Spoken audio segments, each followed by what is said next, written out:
Good morning and welcome to our interview series with our 2021 Hope Rising awardees. Today, I'm joined by Keelin, Washington. Hi, Keelin. Good morning. Good morning. Keelin walked away from corporate America to devote full-time attention to survivors exiting the sex trade. For the last year, she has dedicated herself as a resident guide at Generate Hope, walking alongside survivors into freedom. She gives her expertise as a lived experience expert by helping them move into independence free from the trauma of the sex trade.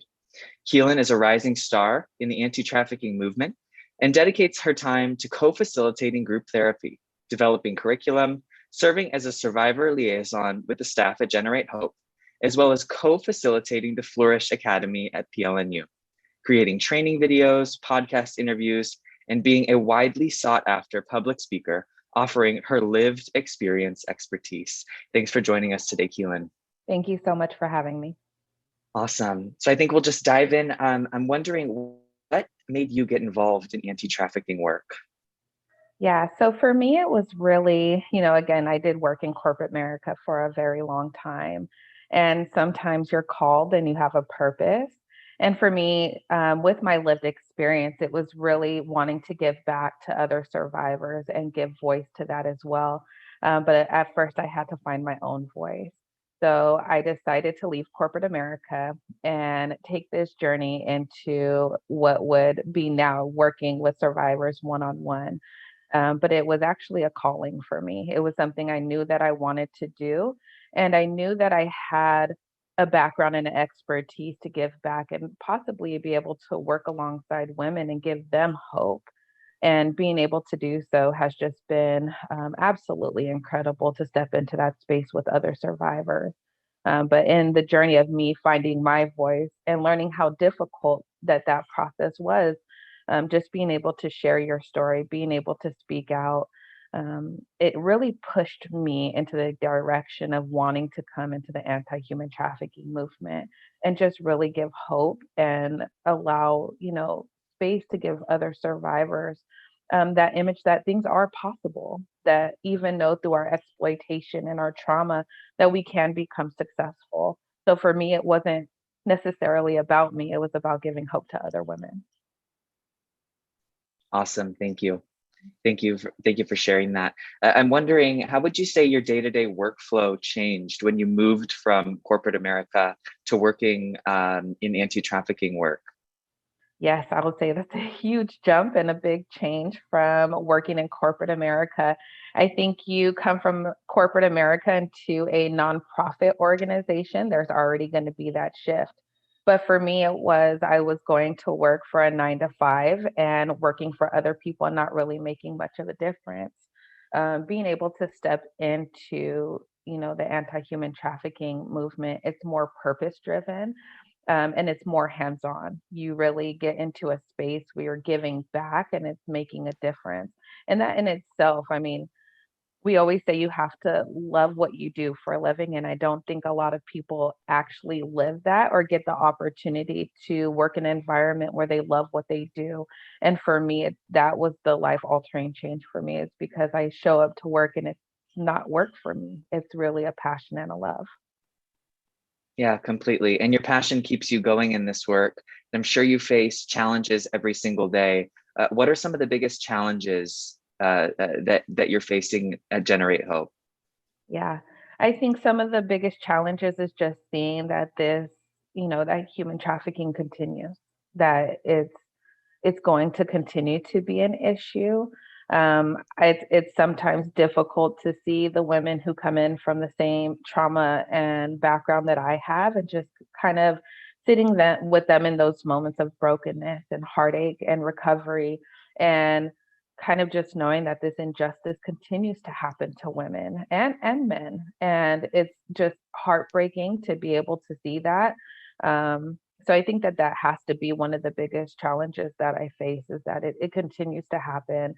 But the biggest benefit also is that we get a space to restore hope. Yeah, completely. I'd imagine that you'd have to invest in your own self-care in order to sustain your energy and your drive as you continue to work in this realm. What sort of self-care practices do you do that help ground you, keep you recharged and refreshed, and really energized to continue this really heavy work? Yes, for me, some of my biggest self-care is I'm a huge reader, so I'm also like completely in love with libraries. So for me, it's really just picking up a good book, and for me, it allows me to kind of escape what maybe struggles I'm going through. I'm huge on community. So for me, it's also building the bridge with other survivor leaders and being able to do life with them. And just really get, a space where you get to share some of your emotions because I'm also an advocate for therapy. So that has also been huge in my lifestyle is continuing to focus on my own healing, my own growth. I am also a huge gamer. So I spend a lot of my time playing video games as well. And I love to travel and I love new experiences. So I think for me, it's doing things that scare me to try sometimes. And you just do it anyways. And it's always been beneficial for me and exploring the beautiful city of San Diego.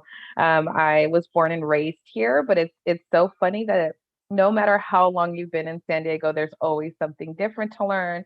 There's always new restaurants to go through, new museums. So for me, it's just continuing to explore my surroundings as well. Awesome. Do you have a favorite restaurant in San Diego?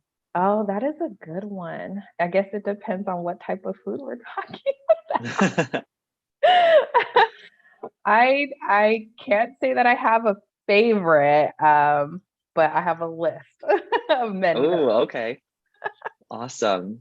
That's awesome. I'm wondering, could you give us a little background on Generate Hope? Maybe talk about your mission and then kind of the programs that are offered. I think it'd be great to hear from you.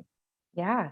So, Generate Hope is a safe housing for survivors of human trafficking. We have two houses where survivors do come in, and in our recovery program, it's a holistic approach. So, they come in, and the program can be up to 2 to 2.5 years, and it is a residential, so it's long term housing. And we offer services such as group therapies. We do process groups with them. We have financial groups, and it's really a holistic approach. What we tend to do is we always love to listen to the survivors. What are the needs that the survivors have? Because each survivor does have a different story. So the needs are also going to be very different. So, what we love to do is really hear from them on what are their needs? What would they like to learn? What are some of their struggles? And a lot of times, in a part of what I do is build a curriculum around that and be able to educate and do life with them one on one. We also have a college readiness program that really helps and usher them into education. So if it's high school, if it's college career, we also be able to step into those spaces with them and educate, help them, put in their transcripts and apply for colleges. We also do work readiness as well. So sometimes our survivors have never worked. So we really get the opportunity to build resumes with them and cover letters and mock interviews and really help them get back into the workforce and usher and foster that relationship with them as well. In our transition program, they get the opportunity to go to school and work full time. This is where they really begin to see what life would be like out back in society, and sometimes that's the hardest part with them because they've seen some pretty horrific things and their trauma. And being able to integrate back into society is a challenge all in its own for survivors. So in the transition program, we really get the opportunity to focus on the women, help them transition into society again, and foster healthy relationships and just do life with them as well. I think is one of the biggest benefits that we have is we get to partner with them in their journey to success and what they love and their dreams. Yeah, thank you. You talked briefly about some specific programs that are offered at Generate Hope, like resume building and cover letter building, just to help with this reintegration process. I'm wondering, what are some other gaps in services that you're seeing maybe some misconceptions that folks hold about human trafficking, maybe some gaps in services that are, how can we make things more equitable for survivors? So I think some of the gaps are residential. Like, yes, we offer residential, but there's clearly not enough residential programs for other survivors. I know there's anywhere between 3 to 8,000 survivors in San Diego County at any given time. So to think about the small amount of bed and space that we have for survivors, it's just not clearly enough. So we definitely need more residential programs. What I also think that what I believe that we need is also training for organizations and corporations to hire survivors of human trafficking because it is a unique situation. We need organizations and businesses to be trauma informed when we are looking at them to hire survivors as well. So I think those are just some of the main challenges that I'm seeing for the survivors out, especially here in San Diego. Yeah, yeah. Thank you for sharing that. That's a unique perspective. I'm wondering, what sort of resources would you suggest that people look to if they want to help get involved? Obviously, folks can donate money and donate some time, but in what ways do you think it would be helpful for maybe someone who says, "Hey, I wanna help here"? Yes. So what I always say, you're right, looking at their finances and being able to give. My biggest thing is always time, talent, and treasure. So if you have the time, right? Because we don't all have the finances, but focusing on what we do have. If we have the time, volunteer. I know we have a great volunteer staff at Generate Hope, but I know there's a lot of organizations that would love to have volunteers come in and help them with their organizations.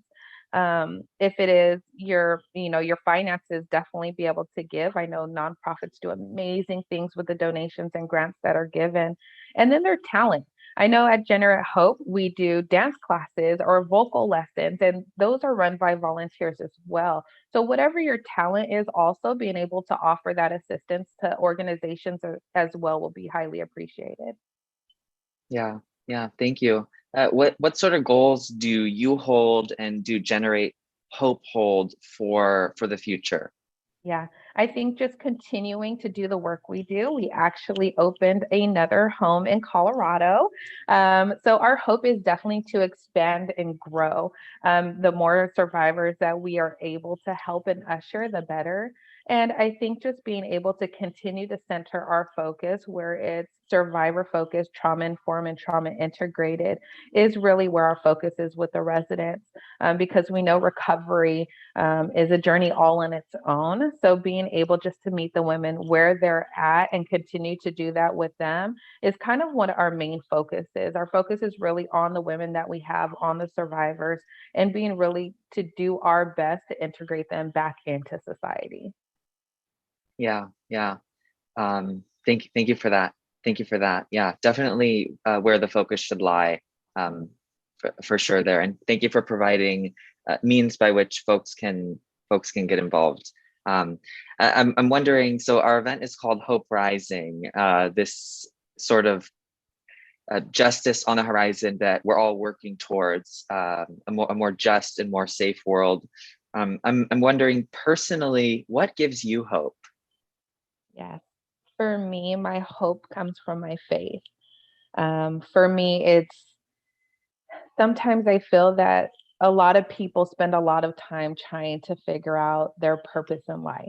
And for me, God has given me that purpose, which has allowed me to step in a space where I kind of know where I'm going in life. I know that what my plan is for the future, and I know that He's blessed that.